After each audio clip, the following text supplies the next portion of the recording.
Hoje a gente vai matar a vontade de falar do outro. Tá? A gente fica, às vezes, com certa culpa, né, de falar do outro. Hoje a gente está liberado para falar do outro. E nós vamos falar do outro e vamos falar de problema. Embora nós irmãos falem assim, vamos deixar o problema de lado, eu vou fazer o contrário, vamos trazer o problema para cá agora. Tem uma frase muito interessante, muito simples e muito inteligente, que define muito bem o que é um problema. Vocês vão concordar comigo que ela é extremamente simples. O problema não é um problema. O problema do problema é como eu encaro o problema. Todo mundo entendeu, né?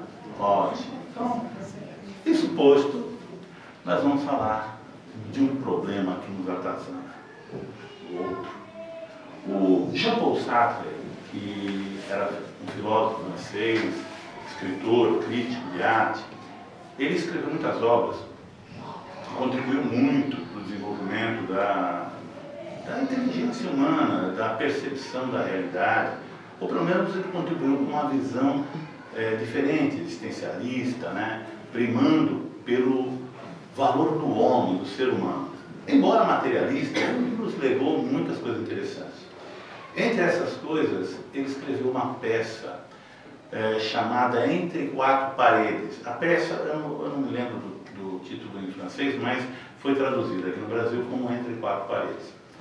E essa peça, ela trazia como enredo, né, 3 pessoas que se encontravam numa sala, numa estância fechada, num ambiente fechado, e supostamente essas 3 pessoas tinham desencarnado, tinham morrido e estavam no inferno. E aquela sala era um inferno. E interessante que cada um desses 3 era o carrasco dos outros 2.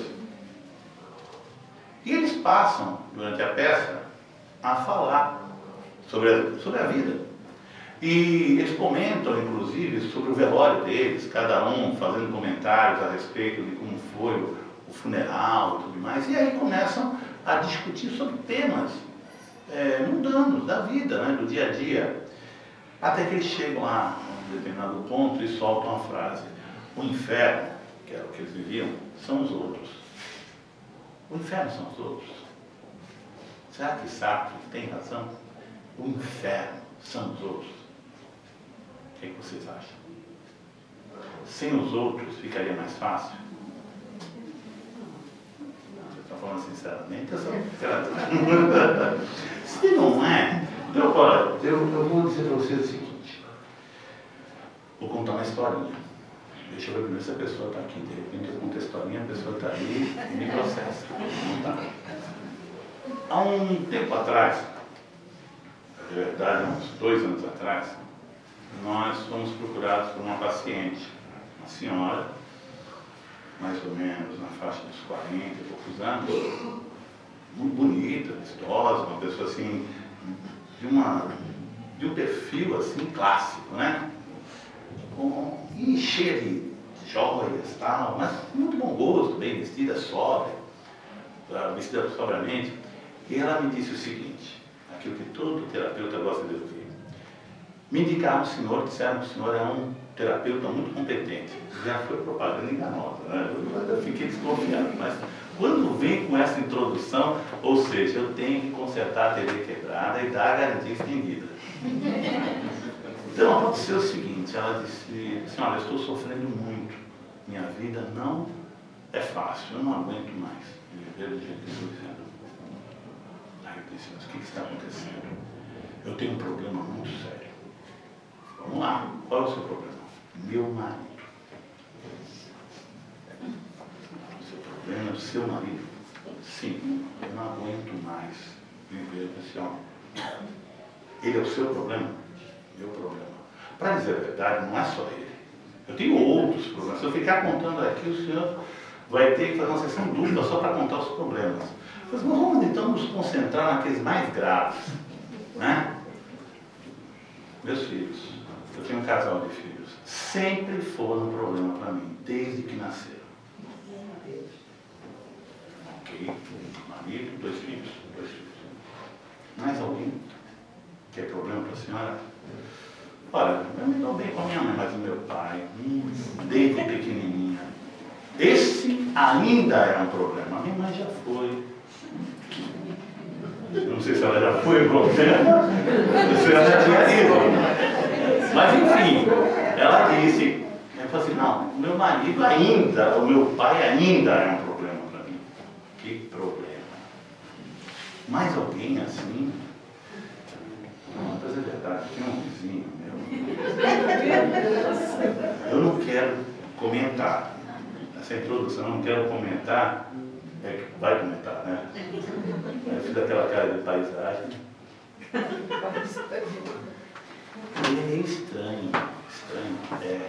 E esse é o problema? Não, o problema não é por ele ser estranho. Apesar que ser estranho também é um problema. Ele deve ter uns 30 anos. E é solteiro ainda.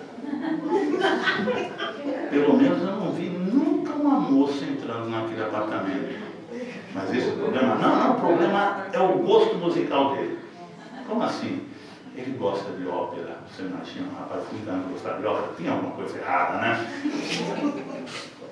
E ele ouve ópera toda noite, mas muito alto. Não, mas é o suficiente para eu ouvir aquela cantoria. E isso é um problema? Mas não seria um problema para o senhor também? Eu quero assistir a novela. É um problema.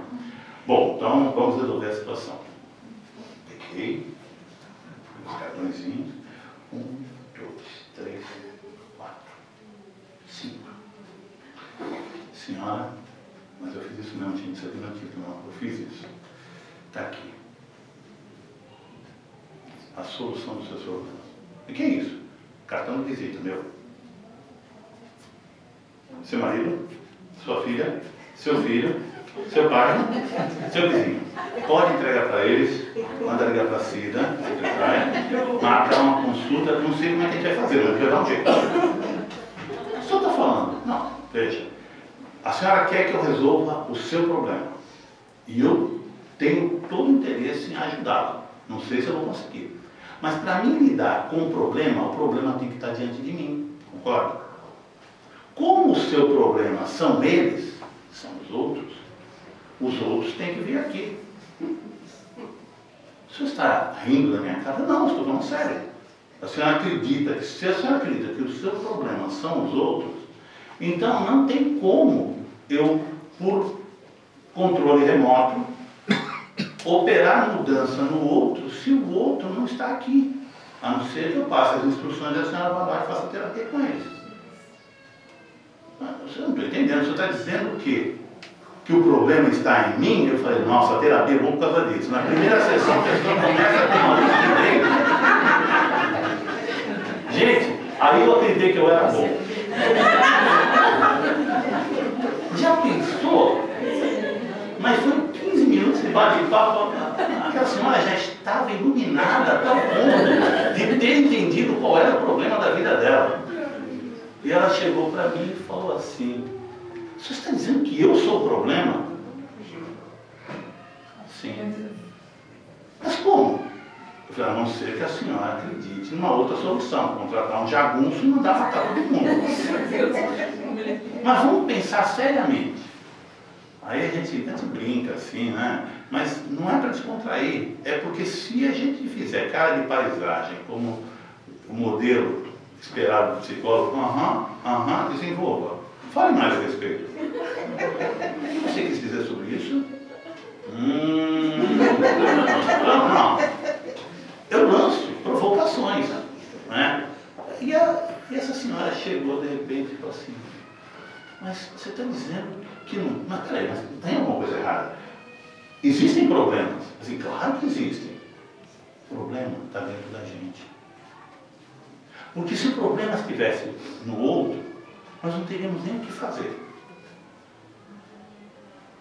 Veja só, se nós simplesmente eliminássemos as pessoas de alguma forma, não mandando matar, naturalmente, mas se essa pessoa saísse da minha vida, o outro saísse, se essas pessoas são um problema na minha vida, então seria muito fácil. Bastaria simplesmente que eu me afastasse das pessoas que me causam problema. Mas o danado é que parece que esse negócio é contagioso. E os outros vão surgindo, que nem brotoeja, né? A gente se livra de um, aparece outro. Parece que atrai, né? Na realidade, gente, o Delson Lemela, né, colega de consultório e tal, foi meu mestre no curso de especialização em TVT, juntamente com o Flávio Brown, da Sociedade Brasileira de Terapia de Vida Passada.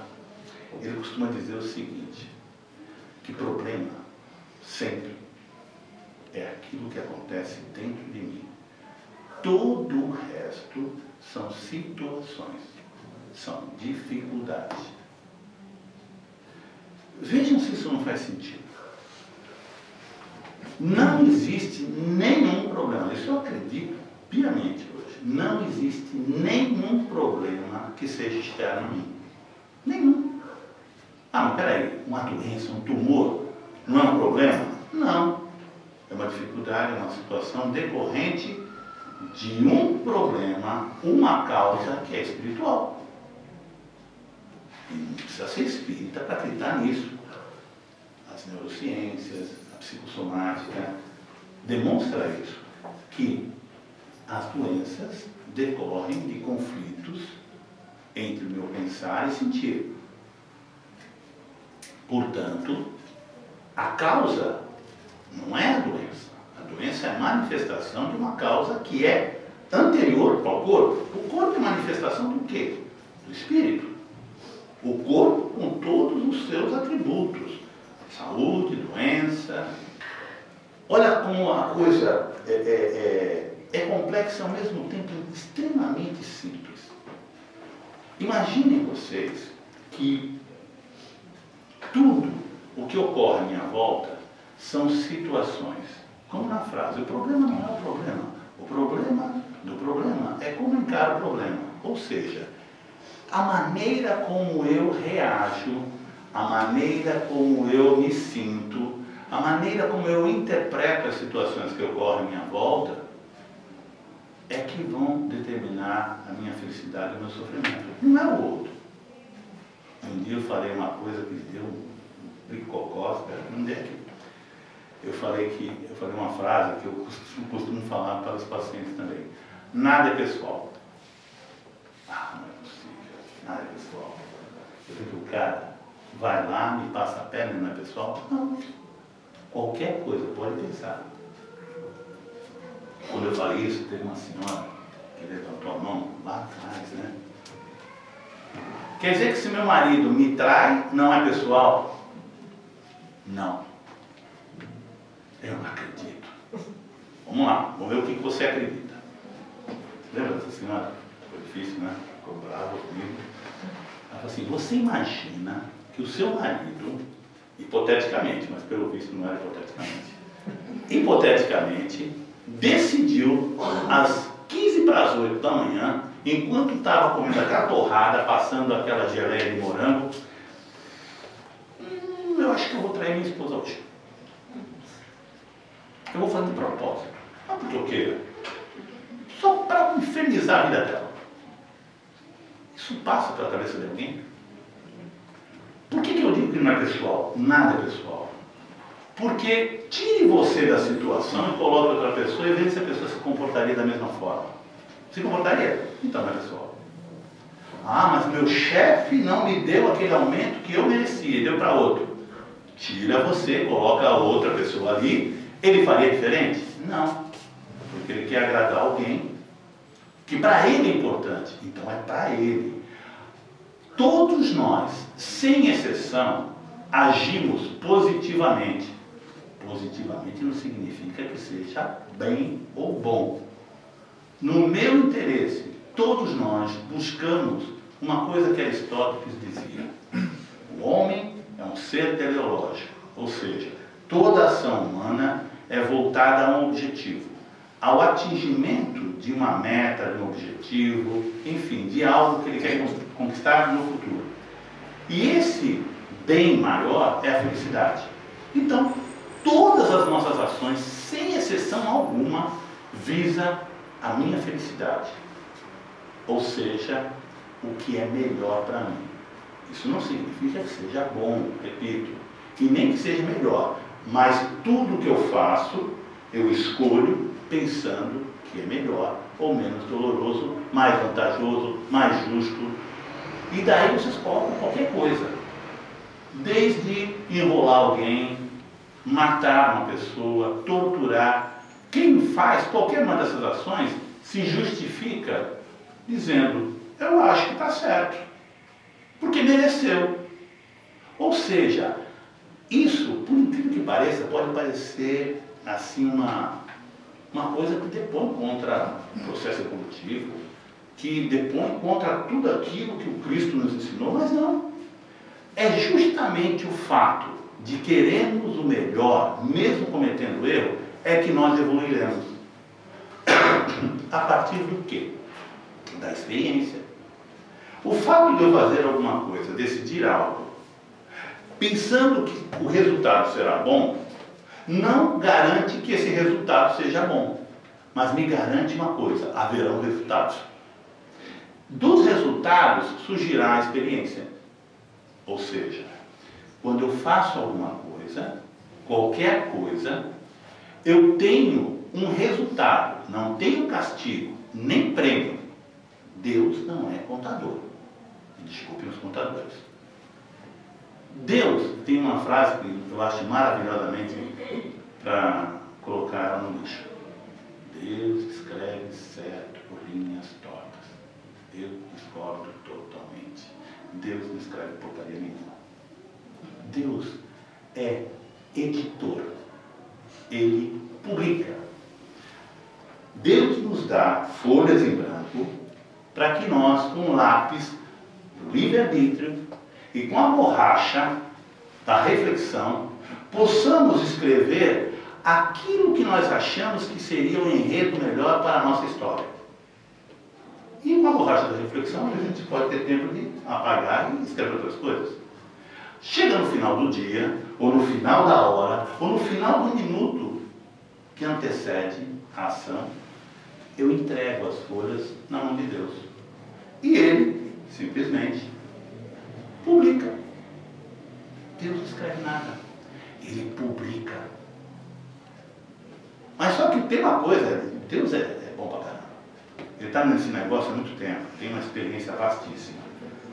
Depois que ele publica, ele ainda chega no dia seguinte, no momento seguinte, no segundo seguinte, e fala para você, olha, está publicado, e já vai para o mercado. Mas, se você quiser, vai escrevendo uma nova versão.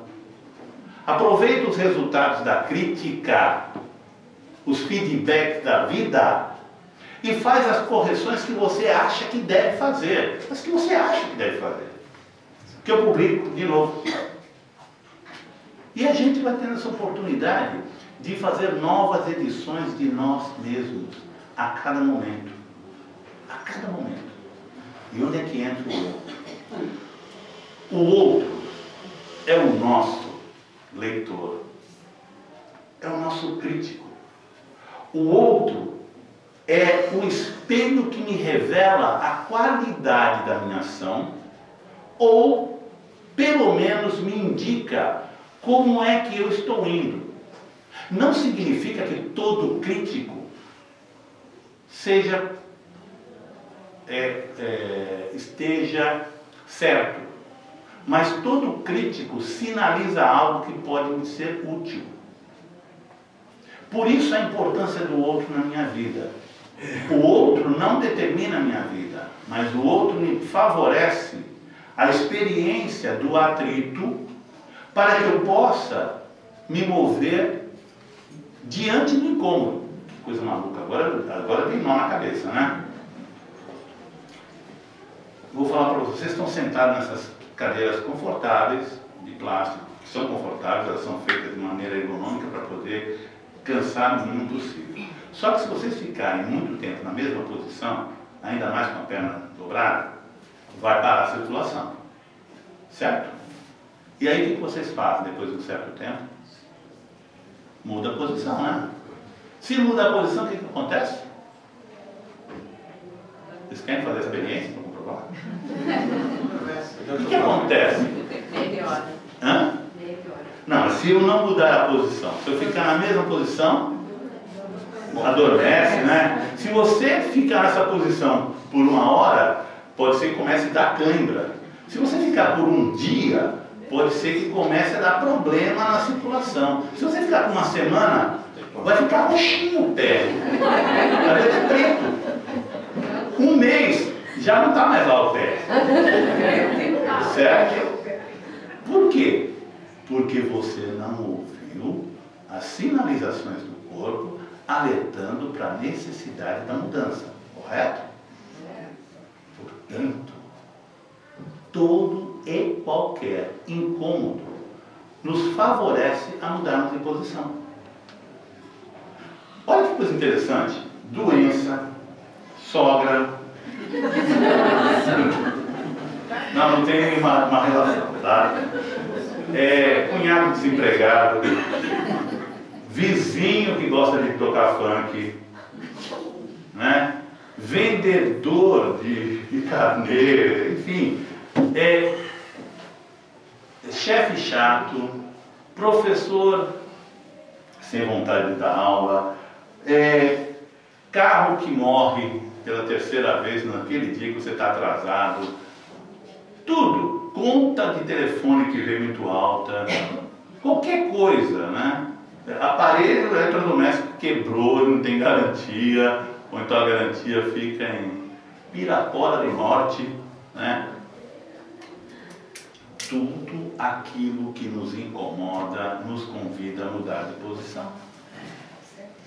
Olha que coisa interessante. Por isso que nós devemos ser extremamente otimistas com tudo aquilo que nos acontece.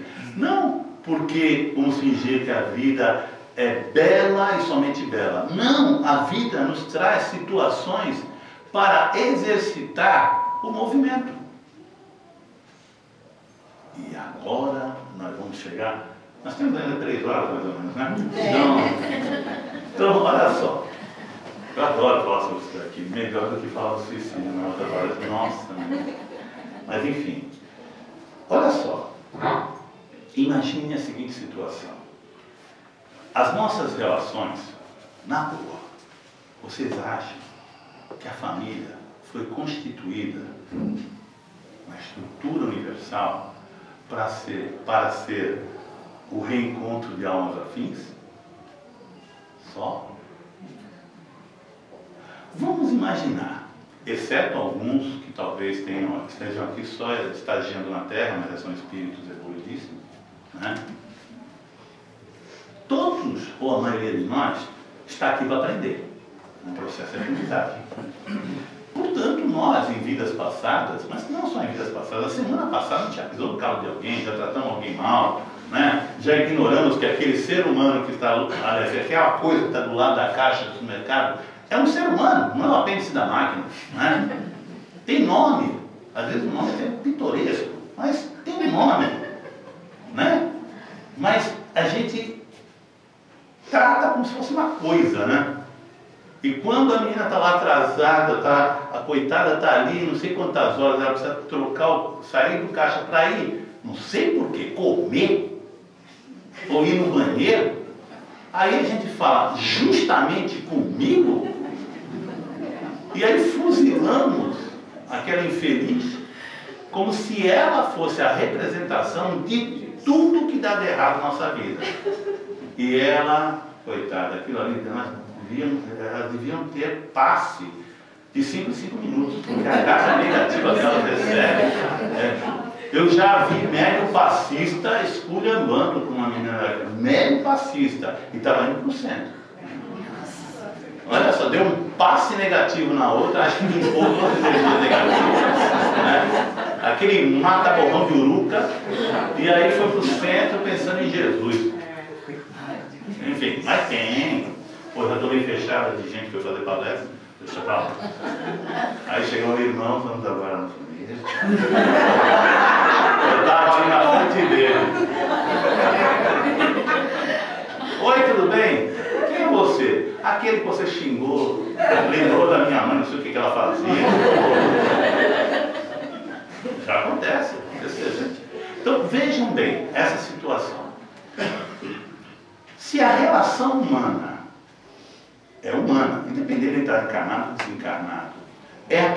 favorece o desenvolvimento das nossas habilidades, não só sociais, mas para que nós possamos crescer como indivíduo, né? Então, imagine só, lá em vidas passadas nós cometemos alguns deslizes, né? Quais? Coisa básica, né? Uma torturazinha dali, um assassinato dali, um estupro, uma coisa básica que se fazia sem o menor problema, porque todo mundo fazia. Era o kit, Idade Média. Todos nós fazíamos. Assim, gente, quem é que estava aqui na Idade Média? Os marcianos? Éramos nós. Ou a gente estava na fogueira ou acendendo. Na outra encarnação era o contrário, a gente revezava, né? Hoje eu vou fazer churrasco com chorinho. Pô! Quem chorava que estava na pira, e o outro lá só repetindo bem. Pô! Mas isso era o que nós fazíamos. Hoje a gente está mais light, a gente não põe o outro na fogueira, a gente faz fofoca. É verdade? A gente não queima as pessoas, a gente detona o nome delas. Né? A gente não tortura, a gente faz bullying. Né? A gente não decapita as pessoas, a gente corta as esperanças dela. A gente não mata a pessoa, a gente mata o tempo dela. A gente não rouba tesouros, a gente rouba a vida. Mas nós temos jeito, claro, se não tivéssemos, não estaríamos aqui, apostaram na gente, que a gente pode aprender, claro que pode, e aprendemos com os erros. Então imagine o seguinte, nessa história toda, de tantos crimes, tantas coisas erradas, nós precisamos nos harmonizar, né? Ou seja, entrarmos em equilíbrio com as pessoas que nós ferimos, que nós magoamos, mas também que nos magoaram, que nos feriram. Bom, aí uma questão de logística, né? Imagine, se a gente tem logística aqui, imagina no plano espiritual, os caras estão muito mais à frente do que a gente, né? Os caras somos nós, né? Mas enfim.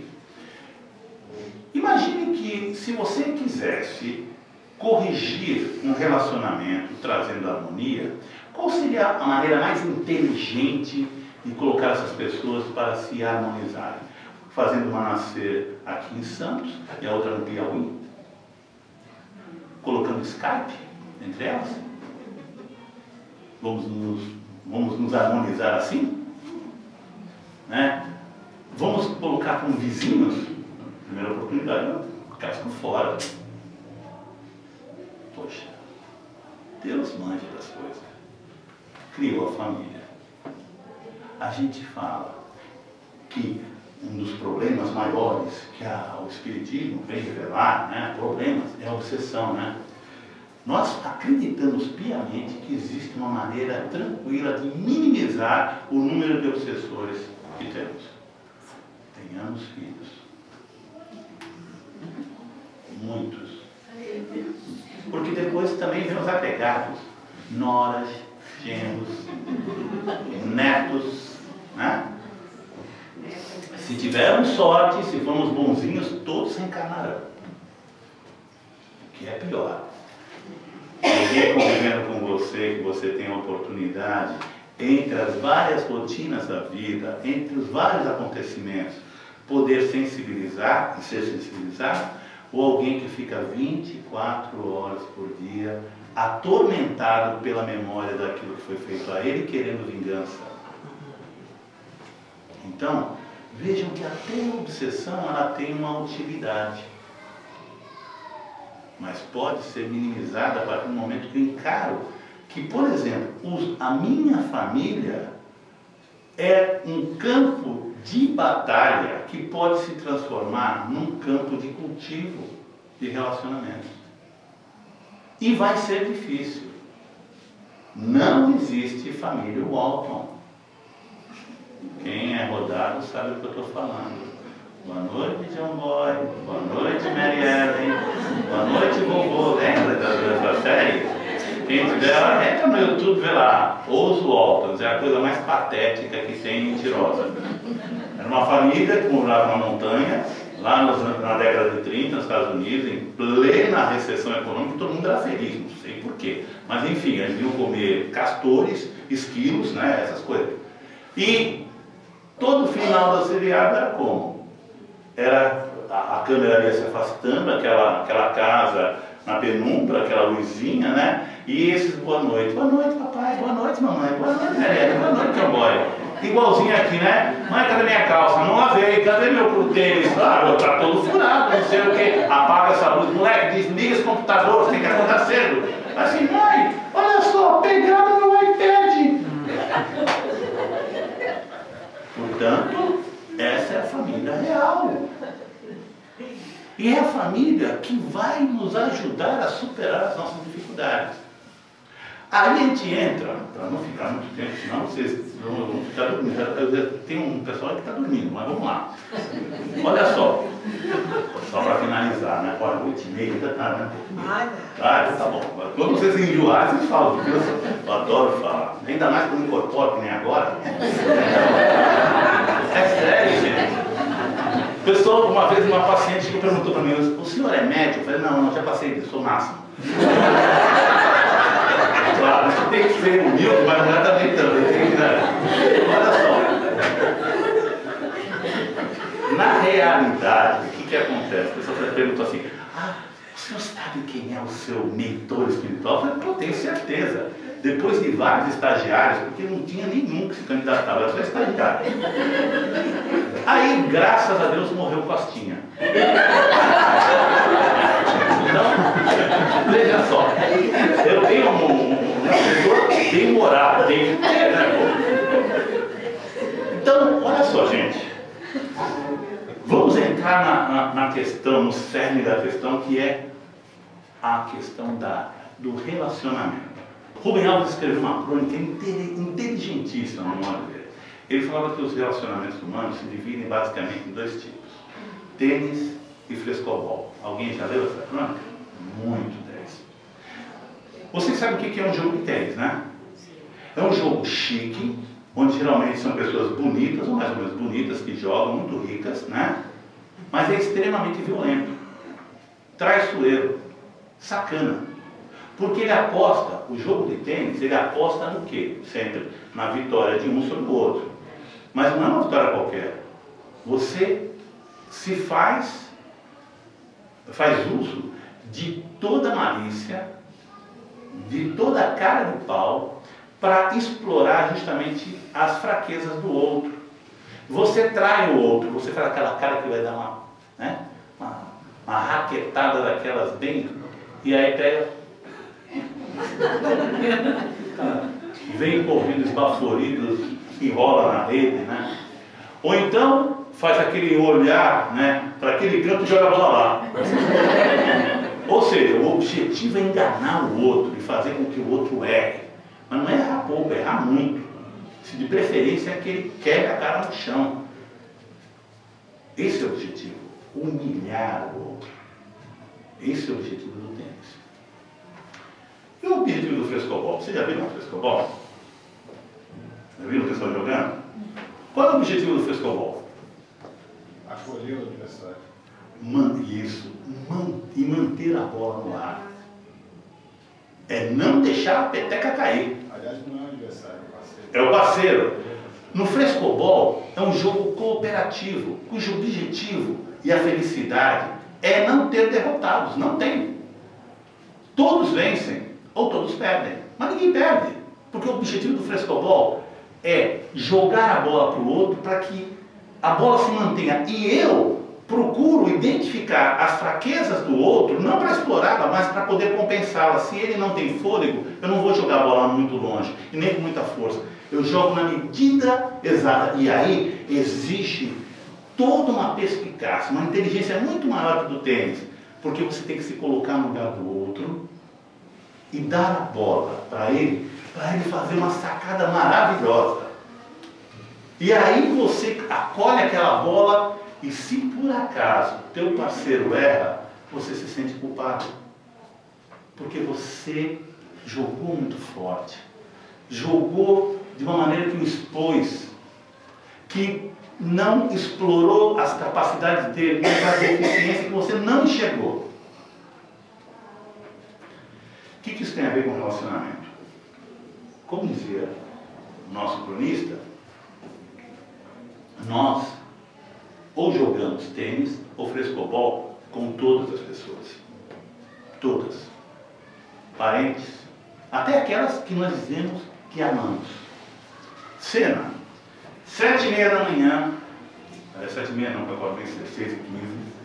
Aí chega, eu olho a cesta de lavar roupa e vejo aquela camisa linda, maravilhosa, laranja, adoro laranja, que está lá para lavar. Adivinha o que eu falo do banheiro? Querida, me traz aquela camisa laranja que eu gosto muito. Aí, olha o tênis. Pô! E ela estava lá. Mas eu não lavei. Pô, tá bom, pega qualquer uma.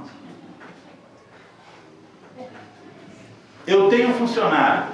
Eu sei que o cara é lento. Ou seja, ele tem uma velocidade inferior àquela que eu desejaria que tinha. Pois é para ele que eu vou dar o trabalho que precisa ficar pronto hoje. Por quê? Tênis. Eu jogo com mais força que ele pode suportar. Eu tenho uma situação que tem uma pessoa que fica apavorada toda vez que tem um problema para resolver. Eu pego, aumento o problema. E quando ele vai chegar, eu falo, está nervoso por quê? Eu chego para uma pessoa que realmente é tensa e falo, eu vou espezinhando, e quando ela pega, calma, não é pra tanto. Aí faço o cara de Chico Xavier, falo que nem Divaldo. Né? Nossa, você nem parece espírita. Né? Então, esse é o tipo tênis. Eu sei que ninguém faz isso aqui. Mas então, gente, na realidade, a proposta desse bate-papo é nós fazermos uma reflexão. Será que não compensa jogarmos mais frescobol? A camisa laranja, pô, meu amor, caramba, a camisa, eu queria aquela, mas tudo bem. Dá para você lavar amanhã? Ah, tá bom, porque dá tempo. Eu joguei a bola de acordo com a possibilidade. Olha, eu preciso desse trabalho o mais rápido possível. Quando é que você pode me entregar? Ah, eu acho que amanhã, porque eu preciso para hoje. O que você me sugere para poder fazer isso? Frescobol. Dá mais trabalho? Muito mais, exige muito mais da gente. Tá? Só que o que nós ganhamos com isso? Muito. Nós ganhamos a nossa evolução. Nós acabamos com os nossos problemas. Nós mesmos. Agora a gente pode continuar dizendo que o problema está no outro. A gente pode continuar procurando médico, psicólogo, médium, tomar passe. E tem gente que vem no centro, eu já fiz muito disso, vou tomar passe pelo meu marido. Não. Eu vou ter que tomar passe pelo meu filho. Não. Tome passe para você. Peça todas as energias, forças para que você possa superar as suas limitações para lidar com a situação que é externa a você. Porque elas vão continuar. Pô, mas quer dizer que o sujeito vai continuar infernizando? Não. Ele vai continuar existindo. Se você vai ser infernizado ou não, as coisas suas. Teve uma amiga que outro dia falou assim, nossa, eu vi uma missa outro dia, ai, eu achei um horror. Aquele padre conseguiu me irritar. Ele conseguiu me tirar de sério. Imagina você, ele estava falando que esse negócio de encarnação é tudo uma besteira. O cara tem a ousadia de falar aquilo, eu fiquei mal, caramba. Nossa, ele conseguiu estragar meu dia. Peraí, você está na igreja dele. Você está ouvindo aquilo que você acha que ele está equivocado, que você tem certeza, e você fica irritada com ele. A irritação é sua, não é dele. Ele só está fazendo aquilo que ele acha que é o melhor. Um dia, ele vai entender, e você também, porque não está pensando que ele tem todas as respostas. Não temos não. Não temos não. Então, gente, é isso aí.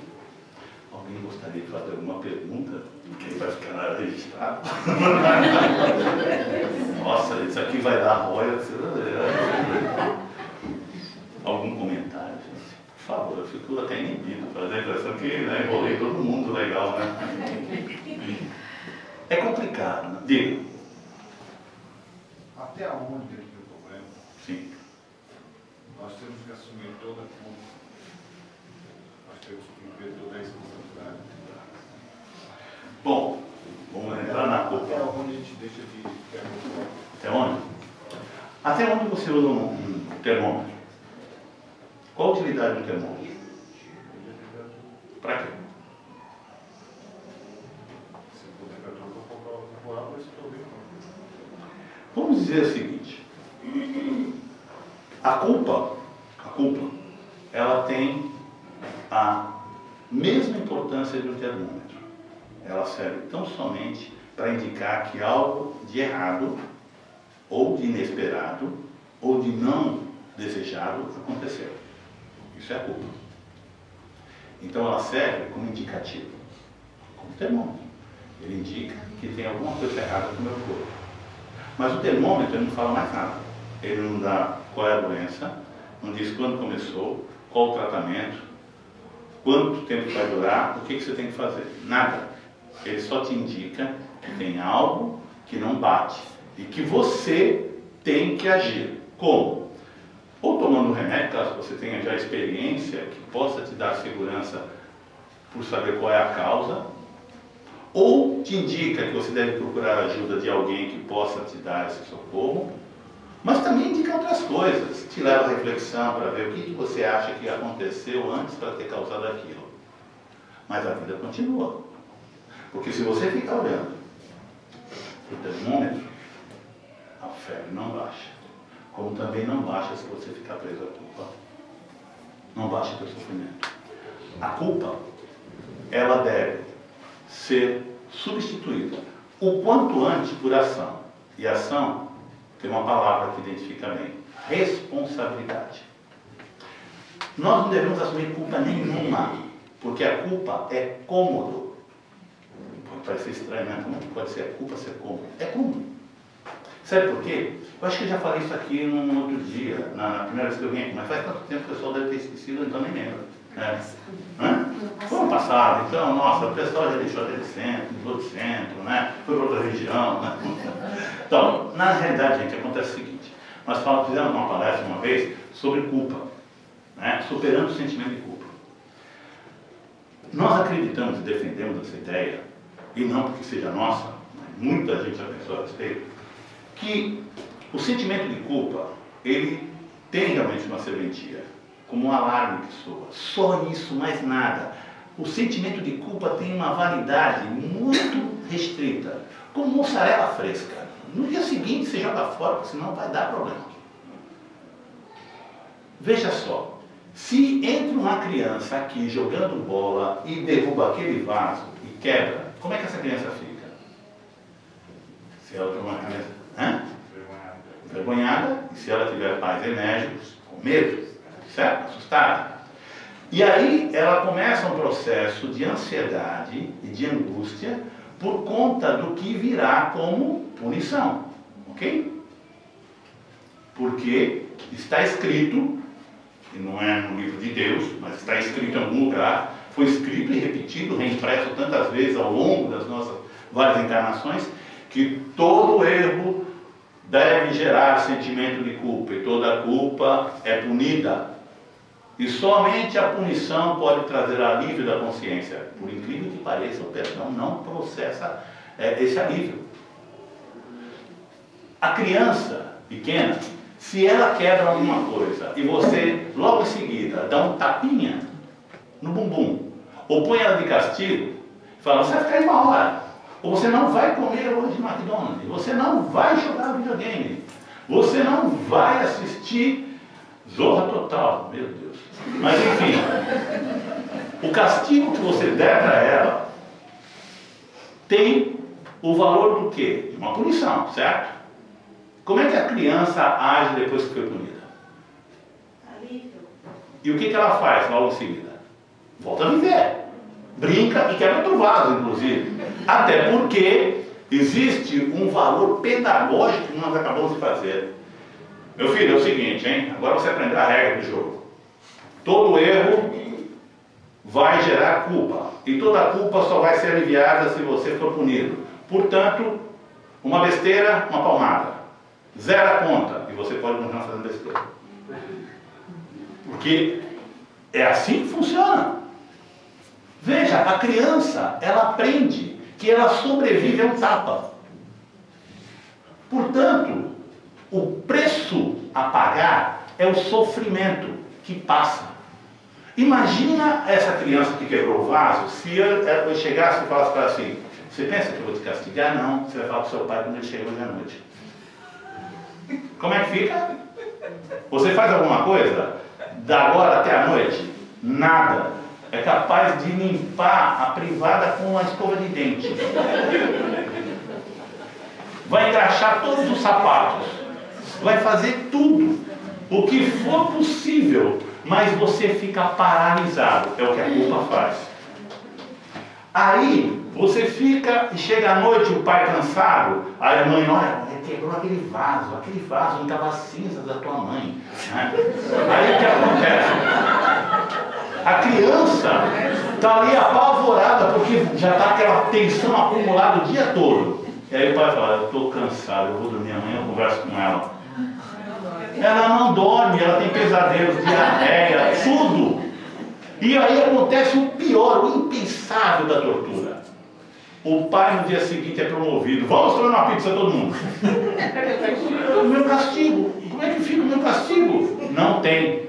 E fica um débito enorme, um buraco. E aquele castigo que não veio. Pode ter certeza. A criança vai fazer qualquer coisa para ser punida. Por quê? A lógica é perfeita. Quando eu sofro em decorrência do problema que eu causei, eu zero. Toda a nossa sociedade é estruturada assim. Errou, pagou a multa, zerou. Você tem dinheiro para pagar uma multa? Ufa, estou livre. Para quê? Para fazer de novo errado. Por quê? Porque não há um investimento na responsabilidade. Isso dá trabalho. E outra, não é vantajoso para alguns. Enquanto houver o sentimento de culpa permeando a nossa sociedade, as pessoas vão precisar de gente intermediando o castigo. É o padre, é o médico, é o mentor, é o psicólogo. É qualquer um que possa servir. Ah, você tem moral, fala, pede lá pro mentor, vai. Eu estou precisando, ele vem aqui, pede, né? Faz prece para mim, a tua prece é mais forte. Vai lá na igreja, pede para o padre rezar para você. Vai no psicólogo, o senhor vai ter que dar um jeito na minha vida, não vai? Por quê? Culpa. A culpa te coloca prisioneiro do intermediário, não é nem de Deus, é do intermediário, que ele faz gato sapato de você, porque ele sabe do esquema, ele sabe que você anseia por uma punição. Daí vem pessoas que escolhem sofrer para poder antecipar o mais rápido possível o sofrimento, de maneira a zerar a conta, porque a lógica não é só para uma criança de 5 anos, é para um adulto reencarnante. Imagina, eu fiz coisas erradas lá na vida passada.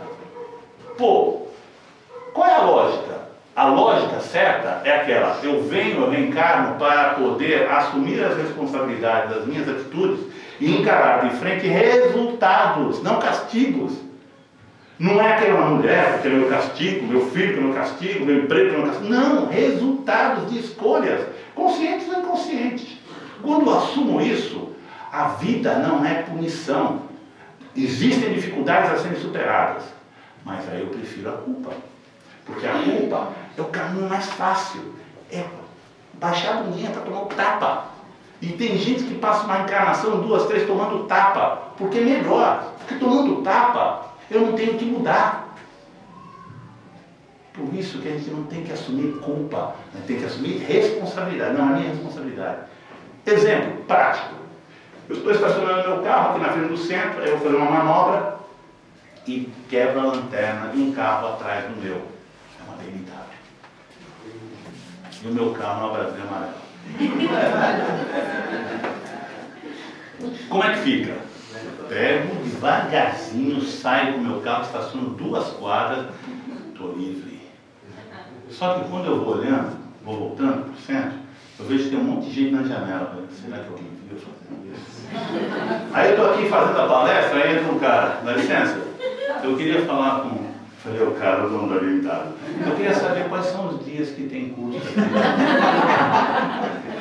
Aí eu saio daqui do centro, olhando assim, né? Aí ele fala, eu quero falar com o senhor, viu? Eu falei, meu Deus, eu dono da habilidade. O senhor esqueceu o seu aparelho em cima da mesa. Ah, tá, obrigado. Aí chega em casa, toca o telefone. Falei, nossa, eu dono da habilidade. A tia da revista Veja, você gostaria? Não, não quero assinatura nenhuma. Gente, isso é culpa. Agora imagina só, eu quebrei a lanterna, peguei meu cartãozinho, aquele que sobrou daquela mulher que eu entreguei os 5, né? Aí fala assim, olha, por favor, entre em contato, infelizmente quebrei sua lanterna. Eu sei que eu não vou ter dinheiro, mas vou colocar lá. Aí o cara vai ligar para mim, pô, você quebrou minha lanterna? Tá, eu quero dizer o seguinte, eu lamentavelmente estou desempregado. Não, então, eu trabalho, enfim. Agora, sou psicólogo, sou professor, pronto, pior ainda, né? Aí, pô, tem professor aqui, só está estudando, Deus também sou. Desde que me sou maravilhosa, eu tenho essa coragem, mas olha só, mas veja bem, aí eu pego e deixo lá. Eu não tenho dinheiro para pagar, mas eu me comprometo a assumir a responsabilidade. Vou te pagar R$5 durante 20 anos. É o que eu posso oferecer. Pô, vai tomar banho, não sei o quê. Mas, pô, tudo bem, mas eu não fico com culpa, porque eu assumi a responsabilidade. Essa é a diferença. É duro a gente aceitar isso. Pô, o dia que nós aceitarmos, eu fico desempregado, ninguém vai procurar terapeuta. Mas não, ainda tem um tempo, não, tem um bocado de gente que não sabe essa história, então antes de conta, né? Tem um outro capítulo ainda. Então, gente, a questão é muito, olha, gente, pode ser muito banal, mas é isso mesmo. Se você conseguir entender isso, introjetar isso, que nada é contra você. Primeiro, nada é pessoal. Você erra por uma condição natural de aprendizagem, porque ninguém aprende com acerto, gente. A gente faz a prova, tá lá, 10 questões, aí te recebe, tirei o 7. Para onde é que você volta a tua atenção? Para o certo? Para o errado, se você quiser aprender. Se você estiver satisfeito, você continua tirando 7, ou menos que 7. Mas você vai lá e pergunta, olha, está errado o que aqui? Não foi Colombo que descobriu o Brasil? Não foi. Foi Cabral. Cabral? Tem certeza? Puta! Caramba! Pô, não sabia. Legal. Aprendeu. Aprendeu por quê? Porque o resultado, prova, não é um instrumento sádico de professor para torturar o outro, mas é para simplesmente nós termos um feedback, para sabermos exatamente em que nível está a nossa compreensão. Esse é um dos pressupostos. Outro, eu sempre faço tudo melhor. Outro dia desse, eu fiz uma palestra sobre suicídio, veio uma pessoa lá no centro, falou assim, nossa, o senhor falou um negócio, eu estava pensando em matar, por quê? Aí ele falou o motivo. Foi um bate-papo de meia hora. Eu não convenci ele, só mostrei evidências de que aquilo que ele acha que ele fez de errado, hoje, foi a melhor coisa naquele momento que ele decidiu. Mas o fato de ele ver hoje como erro é maravilhoso, sinal de que ele aprendeu. Porque senão ele estaria cometendo as mesmas coisas. Então, quando a gente percebe isso, aí a gente vai ter que ter coragem de uma coisa, gente. Esse não tem jeito. A gente tem que largar o vitimismo. E para largar o vitimismo não é fácil, porque ele nos dá lucro, nos dá ganhos maravilhosos.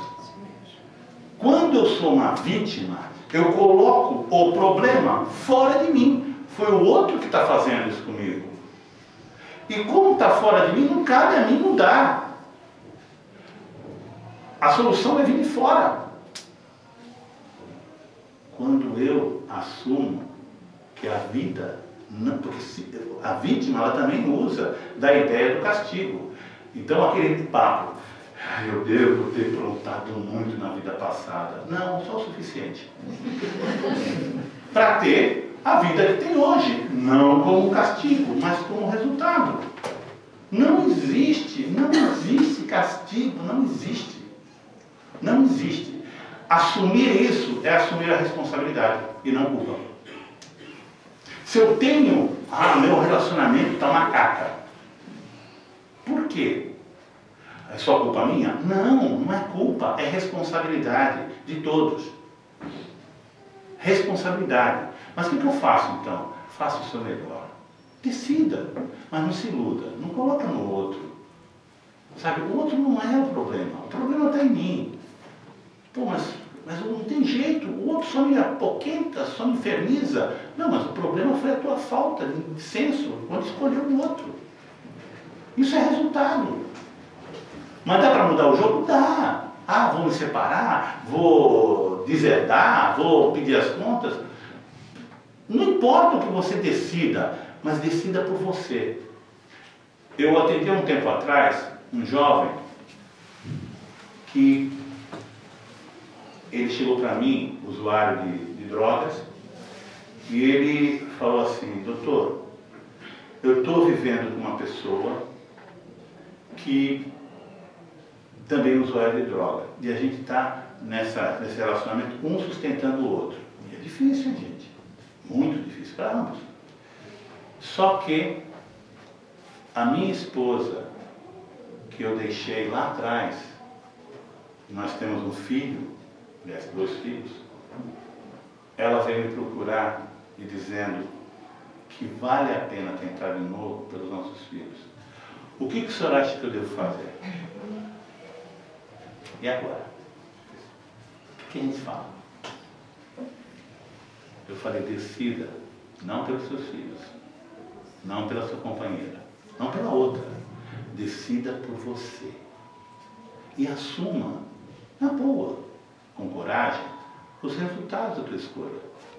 Porque você pode decidir ficar com a tua companheira, dizer tchau para a tua família, e a tua ex-esposa encontrar um parceiro muito bom que dê a eles um pai que eles merecem, que eles precisam. Mas pode ser o contrário, você pode decidir ficar com a sua família e reconduzir todos a uma superação. Gente, não existe o certo ou errado. Vocês sabem aquele rapaz que assassinou 12 pessoas no cinema, lá, na pré-estreia do Batman? Dizem, não sei se é verdade, que 2 anos antes ele pensou em suicídio e fez terapia. E o terapeuta convenceu ele a não se matar. O terapeuta agiu certo ou errado? Não cabe, não dá para a gente saber o que é. Porque já dizem, né? O resultado das coisas em mim, eu assumo. São resultados em mim, que vão trazer outros resultados e novas escolhas. Mas o resultado na vida dos outros eu não tenho a mínima ideia. Eu não tenho a mínima ideia. Eu posso estar fazendo hoje aqui um desserviço. Falando de tudo isso, bonitinho, vocês estão se divertindo e de repente saem daqui e tomam uma decisão na vida de vocês que vai trazer reflexos negativos na vida dos outros. Olha só. E aí? Como é que eu fico? Não dá para saber. Sabe quem tem que se conter? Tem que se contentar? Temos que fazer o nosso melhor. Só isso. O nosso compromisso tem que ser com o melhor. Qual é o melhor que eu posso fazer agora? É esse. Pode ser que daqui a uma hora eu pense de novo, puxa, eu poderia ter feito diferente. E faço diferente. Mas é só esse compromisso.